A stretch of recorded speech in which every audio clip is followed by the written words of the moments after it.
Frankenstein, the Modern Prometheus, by Mary Shelley. Chapter 10. I spent the following day roaming through the valley. I stood beside the sources of the Arveiron, which take their rise in a glacier, that with slow pace is advancing down from the summit of the hills to barricade the valley. The abrupt sides of vast mountains were before me. The icy wall of the glacier overhung me. A few shattered pines were scattered around, and the solemn silence of this glorious presence chamber of imperial nature was broken only by the brawling waves, or the fall of some vast fragment, the thunder sound of the avalanche, or the cracking, reverberated along the mountains, of the accumulated ice, which, through the silent working of immutable laws, was ever and anon rent and torn, as if it had been but a plaything in their hands. These sublime and magnificent scenes afforded me the greatest consolation that I was capable of receiving. They elevated me from all littleness of feeling, and although they did not remove my grief, they subdued and tranquillized it. In some degree also they diverted my mind from the thoughts over which it had brooded for the last month. I retired to rest at night. My slumbers, as it were, waited on and ministered to by the assemblage of grand shapes which I had contemplated during the day. They congregated round me: the unstained snowy mountain top, the glittering pinnacle, the pine woods and ragged bare ravine, the eagle soaring amidst the clouds. They all gathered round me and bade me be at peace. Where had they fled when the next morning I awoke? All of soul inspiriting fled with sleep, and dark melancholy clouded every thought. The rain was pouring in torrents, and thick mists hid the summits of the mountains, so that I even saw not the faces of those mighty friends. Still I would penetrate their misty veil, and seek them in their cloudy retreats. What were rain and storm to me? My mule was brought to the door, and I resolved to ascend to the summit of Montanvert. I remembered the effect that the view of the tremendous and ever-moving glacier had produced upon my mind when I first saw it.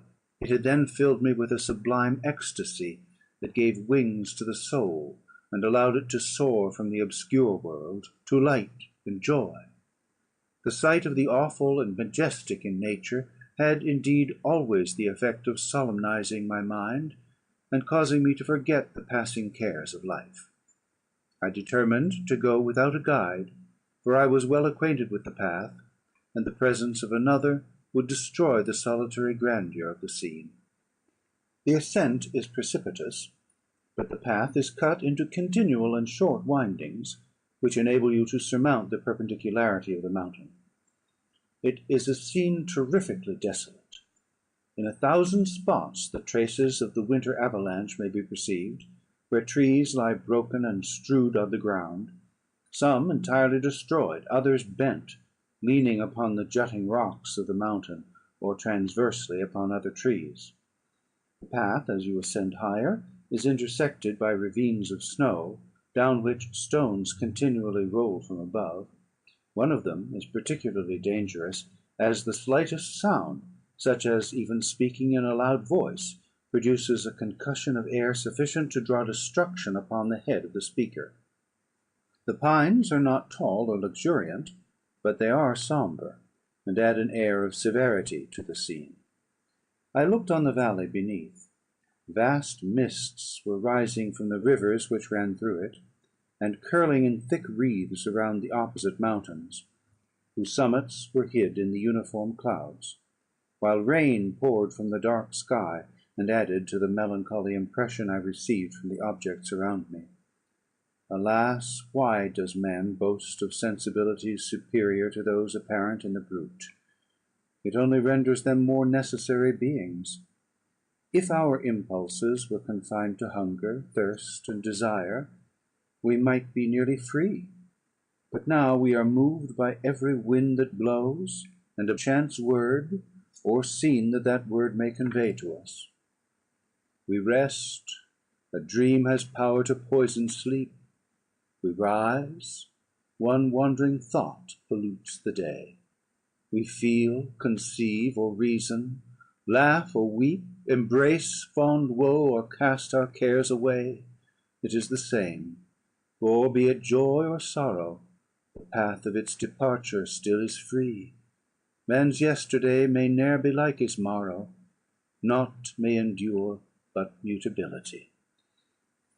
It was nearly noon when I arrived at the top of the ascent. For some time I sat upon the rock that overlooks the sea of ice. A mist covered both that and the surrounding mountains. Presently a breeze dissipated the cloud, and I descended upon the glacier. The surface is very uneven, rising like the waves of a troubled sea, descending low, and interspersed by rifts that sink deep. The field of ice is almost a league in width, but I spent nearly 2 hours in crossing it. The opposite mountain is a bare perpendicular rock. From the side where I now stood, Montanvert was exactly opposite, at the distance of a league, and above it rose Mont Blanc in awful majesty. I remained in a recess of the rock, gazing on this wonderful and stupendous scene. The sea, or rather the vast river of ice, wound among its dependent mountains, whose aerial summits hung over its recesses. Their icy and glittering peaks shone in the sunlight over the clouds. My heart, which was before sorrowful, now swelled with something like joy. I exclaimed, "Wandering spirits, if indeed ye wander, and do not rest in your narrow beds, allow me this faint happiness, or take me, as your companion, away from the joys of life." As I said this, I suddenly beheld the figure of a man, at some distance, advancing towards me with superhuman speed. He bounded over the crevices in the ice among which I had walked with caution. His stature also, as he approached, seemed to exceed that of man. I was troubled. A mist came over my eyes, and I felt a faintness seize me; but I was quickly restored by the cold gale of the mountains. I perceived, as the shape came nearer, sight tremendous and abhorred, that it was the wretch whom I had created. I trembled with rage and horror, resolving to wait his approach, and then close with him in mortal combat. He approached. His countenance bespoke bitter anguish, combined with disdain and malignity, while its unearthly ugliness rendered it almost too horrible for human eyes. But I scarcely observed this. Rage and hatred had at first deprived me of utterance, and I recovered only to overwhelm him with words expressive of furious detestation and contempt. "Devil!" I exclaimed, "do you dare approach me? And do not you fear the fierce vengeance of my arm wreaked on your miserable head? Begone, vile insect! Or rather stay, that I may trample you to dust. And oh, that I could, with the extinction of your miserable existence, restore those victims whom you have so diabolically murdered." "I expected this reception," said the demon. "All men hate the wretched. How then must I be hated, who am miserable beyond all living things? Yet you, my creator, detest and spurn me, thy creature, to whom thou art bound by ties only dissoluble by the annihilation of one of us. You purpose to kill me. How dare you sport thus with life? Do your duty towards me, and I will do mine towards you and the rest of mankind. If you will comply with my conditions, I will leave them and you at peace. But if you refuse, I will glut the maw of death until it be satiated with the blood of your remaining friends. Abhorred monster, fiend that thou art, the tortures of hell are too mild a vengeance for thy crimes. Wretched devil, you reproach me with your creation. Come on then, that I may extinguish the spark which I so negligently bestowed." My rage was without bounds. I sprang on him, impelled by all the feelings which can arm one being against the existence of another. He easily eluded me, and said, "Be calm. I entreat you to hear me before you give vent to your hatred on my devoted head. Have I not suffered enough that you seek to increase my misery? Life although it may be only an accumulation of anguish, is dear to me, and I will defend it. Remember, thou hast made me more powerful than thyself. My height is superior to thine, my joints more supple. But I will not be tempted to set myself in opposition to thee. I am thy creature, and I will be even mild and docile to my natural lord and king, if thou wilt also perform thy part, the which thou owest me. O Frankenstein, be not equitable to every other, and trample upon me alone, to whom thy justice, and even thy clemency and affection is most due. Remember that I am thy creature. I ought to be thy Adam, but I am rather the fallen angel, whom thou drivest from joy, for no misdeed. Everywhere I see bliss, from which I alone am irrevocably excluded. I was benevolent and good. Misery made me a fiend. Make me happy, and I shall again be virtuous. Begone! I will not hear you. There can be no community between you and me. We are enemies. Begone, or let us try our strength in a fight in which one must fall. How can I move thee? Will no entreaties cause thee to turn a favourable eye upon thy creature, who implores thy goodness and compassion? Believe me, Frankenstein, I was benevolent. My soul glowed with love and humanity. But am I not alone, miserably alone? You, my creator, abhor me. What hope can I gather from your fellow creatures who owe me nothing? They spurn and hate me. The desert mountains and dreary glaciers are my refuge. I have wandered here many days. The caves of ice, which I only do not fear, are a dwelling to me, and the only one which man does not grudge. These bleak skies I hail, for they are kinder to me than your fellow beings. If the multitude of mankind knew of my existence, they would do as you do, and arm themselves for my destruction. Shall I not then hate them who abhor me? I will keep no terms with my enemies. I am miserable, and they shall share my wretchedness. Yet it is in your power to recompense me, and deliver them from an evil which it only remains for you to make so great, that not only you and your family, but thousands of others shall be swallowed up in the whirlwinds of its rage. Let your compassion be moved, and do not disdain me. Listen to my tale. When you have heard that, abandon or commiserate me as you shall judge that I deserve. But hear me. The guilty are allowed by human laws, bloody as they are, to speak in their own defence before they are condemned. Listen to me, Frankenstein. You accuse me of murder, and yet you would, with a satisfied conscience, destroy your own creature.